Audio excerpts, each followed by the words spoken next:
Nous revenons au-devant de lui pour les choses qu'il fait pour nous, pour les choses qu'il fait dans notre famille. Alors, je suis dans le livre de Genèse 30, du 1er au 13e verset. C'est un très long texte que je ne lirai pas. Mais ici, la Bible nous parle d'une femme qui s'appelait Rachel. Rachel, c'était la femme de Jacob. Et ce qui se passe ici, c'est que Rachel est la femme préférée de son mari. Ils étaient à deux, il y avait elle et sa sœur, mais elle ne pouvait pas avoir d'enfant.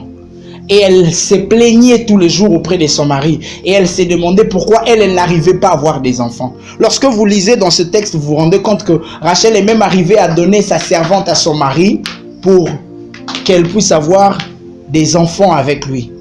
Mais ce n'était toujours pas suffisant pour elle. Le problème était devenu que toutes les femmes que son mari rencontrait arrivaient à avoir des enfants, sauf elle.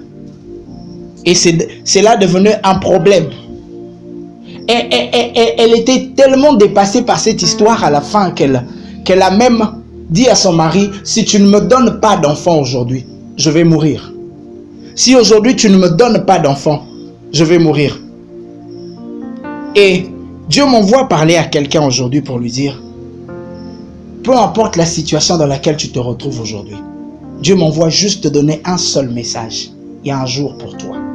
Peu importe ce que les gens pourront dire de toi aujourd'hui. Vous savez, cette femme qui s'appelait Rachel, elle avait tout ce qu'elle pouvait avoir. Elle avait l'amour de son mari. Et son mari avait beaucoup d'argent. Sûrement, elle avait des voitures. Elle avait tout ce qu'elle voulait avoir. Mais elle n'avait pas d'enfant. Et peut-être qu'aujourd'hui, toi, tu te retrouves dans une situation où, quand tu regardes tes diplômes, tu dis, Seigneur, je suis quand même compétent pour ça. Quand tu regardes ce que tu es, tu dis, je suis quand même assez intelligente pour avoir ce travail-là. J'ai quand même les moyens qu'il faut pour avoir ça. Et pourtant, c'est toi qui n'arrives pas à trouver du travail. Et pourtant, c'est toi qui n'arrives pas à te marier. Et pourtant, c'est toi qui n'arrives pas à obtenir cette chose-là. Tu as les compétences requises, tu as tout ce qu'il faut pour l'avoir. Et pourtant, tu ne l'as pas. Mais Dieu m'envoie te dire aujourd'hui, peu importe ce que les gens pourront dire de toi, peu importe comment les gens pourront te définir, il y a un jour pour toi. Cette femme était restée, il y a sa sœur qui a même commencé à se moquer d'elle parce qu'elle n'arrivait pas à avoir d'enfant. Malgré la beauté qu'elle avait, la Bible dit que Rachel était belle de taille et belle de figure. Elle était belle, elle avait tout ce qu'elle pouvait avoir. Mais les enfants, c'était la seule chose qu'elle cherchait, qu'elle ne pouvait pas avoir. Aujourd'hui, quelle est ta situation? Quand tu regardes ta vie, à quoi tu penses? Quelle est cette chose que depuis le début, tu as commencé à chercher que tu n'arrives pas à trouver? Quelle est cette chose que depuis le début, tu te bats avec toutes les compétences que tu as, mais que tu n'arrives pas à avoir? C'est vrai qu'aujourd'hui, rien ne ressemble à tout ce que Dieu t'avait dit. Dieu t'a promis que tu allais avancer, évoluer, tu allais avoir un bon travail, un bon salaire. Dieu t'a toujours dit des choses. Mais quand tu regardes ce que ta vie est aujourd'hui, rien à voir avec ce que Dieu avait dit. Quand tu regardes ce que tu es aujourd'hui, ce que tu as aujourd'hui, tu regardes les amis, tu te dis, mais ce qui n'a talibaninga, yo lo bagi différence entre bano bateau basal et la raona ou basal et la raote. Mais quand je me regarde avec na bateau basal et la raote, c'est vrai qu'il y a une différence, mais c'est moi qui me retrouve dans le mauvais côté. Tu te demandes, Seigneur, où est cette différence? Mais vous savez, David est en train de dire dans le psaume 37, le verset 25, qui dit, « J'étais jeune, j'ai vieilli, je n'ai point vu les justes abandonnés, ni sa postérité mendiant son pain. » David dit, « J'étais jeune, jusqu'à ce que je vieillisse, je n'ai jamais vu Dieu abandonner les justes. » Si tu restes attaché à la parole de Dieu, si tu restes attaché à ces dieux, Dieu ne peut pas abandonner ceux qui sont justes devant lui. Et c'est pour ça que je t'emmène ce message que Dieu m'a donné de te dire. Il y a un jour pour toi. Ce n'est pas grave s'ils ont ce que tu rêves d'avoir. Ce n'est pas grave s'ils ont tout ce que toi tu aurais voulu avoir. Ce n'est pas grave s'ils ont reçu avant toi les choses que Dieu t'avait promis. Ce n'est pas grave. Il y a un jour pour toi. Il y a un jour que Dieu a écrit, destiné seulement pour toi. Et si tu veux croire en ces choses, l'Éternel Dieu se chargera de faire arriver ce jour dans ta vie. La question c'est, est-ce que tu crois que ce jour existe? Est-ce que tu crois que les choses que Dieu t'a promis existent dans ta vie? J'aimerais que tu dises à ceux qui se moquent de toi aujourd'hui, il y a un jour pour moi. Même quand ils sont en train de rire et dire yo pena ici livino, il y a même des gens qui ont commencé à parler sur ta vie et à déterminer comment tu vas finir ta vie. Dis-leur qu'il y a un jour pour toi. Dis-leur, Dieu m'a dit de vous dire, il y a un jour pour moi. Même si aujourd'hui tout ressemble rien de ce que Dieu m'avait promis. Les gens commencent à te dire, mais toi tu dis que Dieu t'avait promis, Dieu t'avait parlé. Yo penza yo lo baye kenzamba lo belaki oke na nebo makambune okoma bo. Yo lo baye kenzamba yebisaki obo. Mais qu'est-ce que tu es aujourd'hui? Dis-leur, Dieu m'a dit, même si les choses qu'il avait dit ne sont pas encore arrivées aujourd'hui, il y a un jour pour moi. Vous savez, j'aime ce que le pasteur Roland dit. Il dit, le jour où Dieu se décide de changer les choses dans ta vie, le ciel n'est pas rouge, le ciel n'est pas noir. Les choses ressemblent à telles qu'ils ont toujours ressemblé. Mais ce jour-là va changer les choses dans ta vie. Quand Dieu décide de transformer les choses dans la vie de quelqu'un, les choses ne semblent pas aussi extraordinaires que ça. Les choses ne semblent pas aussi différentes que ça. Il n'y a rien de grave et d'extraordinaire. Les choses sont toujours aussi normales, mais la vie de quelqu'un est changée et transformée. Lorsque nous lisons dans la Bible, parce que c'est toujours les versets, le chapitre 30, mais lorsqu'on descend au verset 22 et 23, la Bible dit, Dieu s'est souvint de Rachel, il exauça et l'a rendue féconde et elle devint enceinte et elle enfanta un fils et elle dit, Dieu a enlevé mon opprobre et lui donna le nom de Joseph en disant que l'Éternel m'ajoute encore un fils. J'aimerais dire à quelqu'un à qui Dieu a rendu heureux aujourd'hui, ce n'est pas encore fini. C'est pas parce que Dieu t'a donné ce contrat que tu dis Nzambe ko kite Nzambe balemba na bango ko sengete. Cette femme n'a pas eu honte de dire que le Seigneur ajoute encore. Vous savez ce qu'elle a fait? Elle a donné à son fils le nom d'une prière. Parce que ça, c'était une prière. À chaque fois qu'elle appelait son fils, c'était une prière. Cet enfant s'appelait Joseph. Joseph veut dire que le Seigneur ajoute encore. À chaque fois qu'il appelait son fils, elle priait en même temps pour dire Seigneur, ajoute encore. À chaque fois qu'elle priait, j'aimerais parler à la personne qui a reçu aujourd'hui de la part de Dieu, lui dire, ce n'est pas encore fini. Tu peux encore demander plus. Tu peux encore demander bien plus que ce que Dieu t'a donné. Tu peux encore demander bien plus que Dieu a déjà donné. Oui, c'est vrai qu'il a déjà fait. C'est vrai qu'il a déjà fait. Ah, il t'a donné un diplôme, il t'a donné un travail, il t'a donné, je ne sais pas moi quoi, un fiancé. Mais sache que tu peux encore demander plus. Et dire, Seigneur, merci parce que tu m'as donné ça, mais ajoute encore. Dieu m'envoie dire à quelqu'un qui n'est pas un homme pour mentir. Ce qu'il a dit qu'il le fera. Ce qu'il a promis de faire, il le fera dans ta vie. Quand Dieu promet, Dieu ne nous promet pas les choses qu'il va faire. Dieu nous promet des choses qu'il a déjà fait. En fait, quand Dieu parle dans les futurs, Dieu parle dans les futurs pour nous. Dieu ne parle pas dans les futurs pour lui. Pour lui, il n'y a pas de futur, il n'y a pas de présent, il n'y a pas de passé. S'il arrive à parler au futur, c'est seulement pour que nous puissions comprendre. En fait, Dieu a déjà vu ton futur. Il le connaît tellement bien que quand il te dit des choses, il dit dans le livre de Jean 14,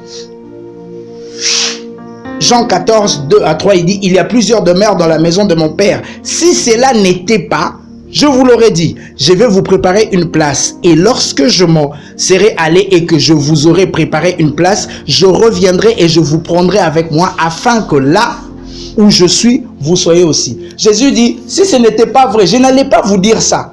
Si je n'avais pas moi-même vérifié que les choses que je vous dis existent, je ne l'aurais pas dit. Pour dire que Dieu ne nous promet jamais des choses qui n'existent pas. Si Dieu t'a dit que tu vas te marier, c'est que cette chose existe déjà. Ne pense pas que parce que tu n'as pas encore vu la chose, que la chose n'existe pas. Non, je suis venu dire à quelqu'un, le jour-là, ce jour-là, c'est le jour où Dieu t'a promis que tu vas te marier. Ce jour où Dieu t'a promis que toi aussi tu vas trouver un travail stable. Ce jour-là existe. Si Dieu en a parlé, c'est que ce jour existe. Si Dieu a parlé de ce travail-là, c'est que ce travail existe. Si Dieu a parlé, nous étions ici avec notre frère Arnaud. Dieu ne faisait que lui promettre, Dieu lui promettait.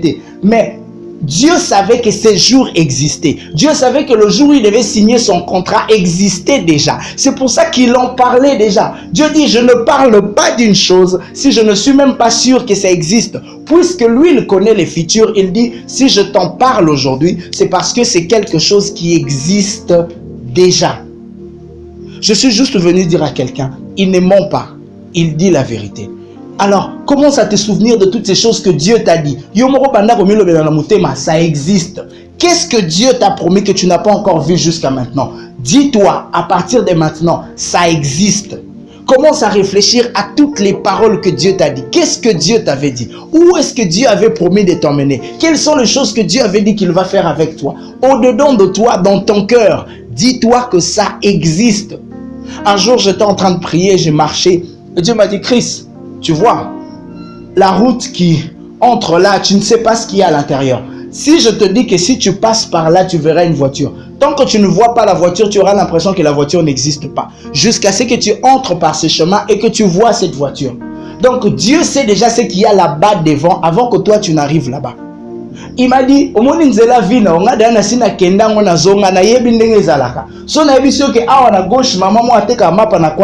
c'est parce que je suis déjà passé par là et je sais déjà ce qu'il y a là-bas.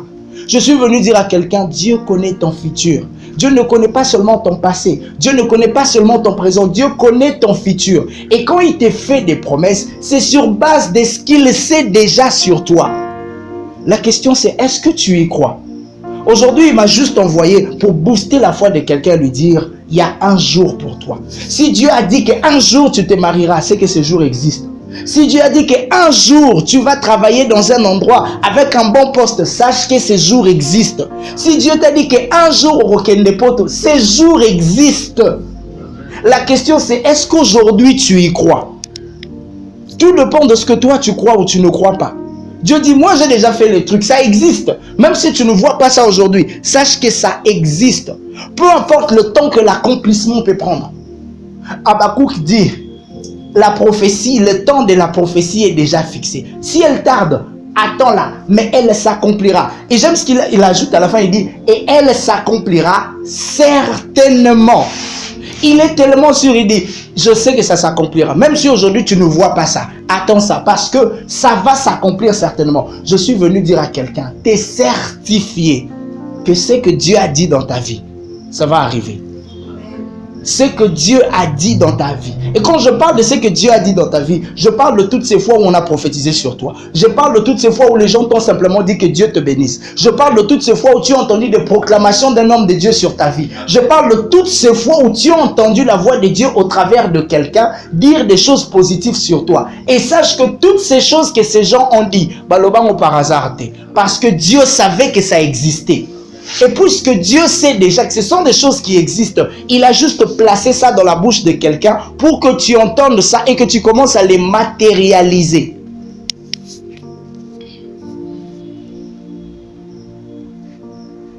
Vous savez, quand une femme est enceinte, une grossesse prend 9 mois pour que l'on voie l'enfant. Mais ça ne veut pas dire que l'enfant n'existe pas. L'enfant est dans les ventres. Mais peu importe le temps. Moi, j'ai vu une grossesse d'une dame qui a pris 11 mois pour que l'enfant naisse. Mais l'enfant est sorti. Je veux dire à quelqu'un, à chaque fois que Dieu te fait une promesse dans ta vie, c'est comme si tu es enceinte de quelque chose. Et ce que Dieu m'envoie te dire aujourd'hui, c'est que cette grossesse-là, tu vas l'accoucher. Je ne sais pas, cette chose, la chose que tu portes aujourd'hui dans ton ventre, un ministère, un travail, un mariage, peu importe comment on appelle ça, tu vas finir par l'accoucher. Peu importe le temps que ça prendra, sache que tu finiras par l'accoucher. Un homme de Dieu donnait un exemple, il disait, ce que mon isem ya muninge oumelite et boti et que yayozo oumela. Sache que les grossesses dépendent de la quantité de ce qui doit sortir. Ce qui yaye bimino qui tombe supposé ya mukie. Si le tien tarde, c'est que ça mounene koleka yaye. Alors ne t'inquiète pas de ce que ya zui liboso na yo. Non, commence à réfléchir. Ce que zo oumela bou, c'est que ça ya mounene ya ndengeni. Dieu sait comment préparer la vie de tout un chacun. Dieu sait comment préparer. Et quand il nous parle, il dit, Mélissa, dans autant de jours, tu verras ceci arriver. Même si on arrive à autant de jours, tu n'arrives pas. Tant que Dieu en a parlé, c'est que cette chose existe. Tant que Kakanzamba beti lisolo nango, c'est que c'est une chose qui existe. Alors toi, commence à prier pour matérialiser cette chose qu'on t'a dit qui doit arriver. Peu importe le temps que ça prendra. Et une grossesse, il n'y a que la femme pour décider s'il veut la garder ou l'avorter. Les promesses que Dieu fait dans ta vie, il n'y a que toi pour décider si tu veux la garder ou les avorter. Tu le gardes lorsque tu continues de prier et de croire que ces choses existent. Tu les avortes lorsque tu cesses de croire et que tu décides de rejeter les choses qu'on te dit. Aujourd'hui, la décision te revient à toi. Dieu m'a juste envoyé pour te dire, les choses qu'il a promis dans ta vie existent. Les choses qu'on t'a dit qui doivent arriver dans ta vie existent. Moi, je crois, un jour, j'ai tellement entendu ça, j'ai fini par me dire, ok, c'est que ça existe. Les gens m'ont toujours dit, tu vas écrire des livres. J'ai dit des livres, je ne sais même pas comment on écrit un livre. Moi. Mais je crois de tout mon cœur que si Dieu a insisté qu'un jour, moi, Christ, j'écrirai des livres, c'est que ces livres existent. Même si aujourd'hui je ne vois pas ça, mais je sais qu'un jour, je ne sais pas comment, je ne sais pas par quelle magie, je sais seulement que moi, un jour, j'écrirai des livres. Vous savez, deux fois, notre problème, c'est que nous voulons savoir comment Dieu va faire les choses. Quand Dieu te dit qu'il va faire A dans ta vie, Tikaye à se débrouiller. Tu ne peux pas aider Dieu pour savoir comment lui va faire les choses dans ta vie. Quand Dieu te dit qu'il va faire ça dans ta vie, il sait comment il va les réaliser. Ne cherche pas à l'aider, ne cherche pas à vouloir comprendre par quel chemin il va passer. J'aime toujours dire, Dieu promet la destination. Dieu nous dit la destination, mais il ne nous dit pas quel chemin nous allons prendre pour y arriver. Dieu décide du chemin par lequel tu vas passer. Tu pourras dire à Dieu, moi je vais aller à Lingwala, Dieu choisit toujours le chemin par lequel il décide de passer. Mais il y a une seule vérité que je suis venu dire aujourd'hui. Il y a un jour pour toi. J'aimerais que nous commençons à prier. J'aimerais que tu dises à Dieu, Seigneur, je ne veux pas avorter les promesses qu'il y a dans ma vie. Et peu importe ce qui va arriver demain ou après-demain, garde-moi à tes pieds pour que je vive ces choses. J'aimerais que tu pries pour deux choses. Le premier sujet, nous allons prier. Je ne sais pas ce que Dieu a déjà fait dans ta vie. Mais comme cette femme, tu vas dire merci pour ce que tu m'as donné. Mais Seigneur, tu peux encore ajouter. Toi-même, tu sais, tu connais la chose que tu voudrais que Dieu ajoute dans ta vie. Moi, je ne la connais pas, cette chose. Je ne sais pas ce que c'est. Je ne sais pas ce que toi, tu voudrais que Dieu puisse ajouter dans ta vie. Mais ce soir,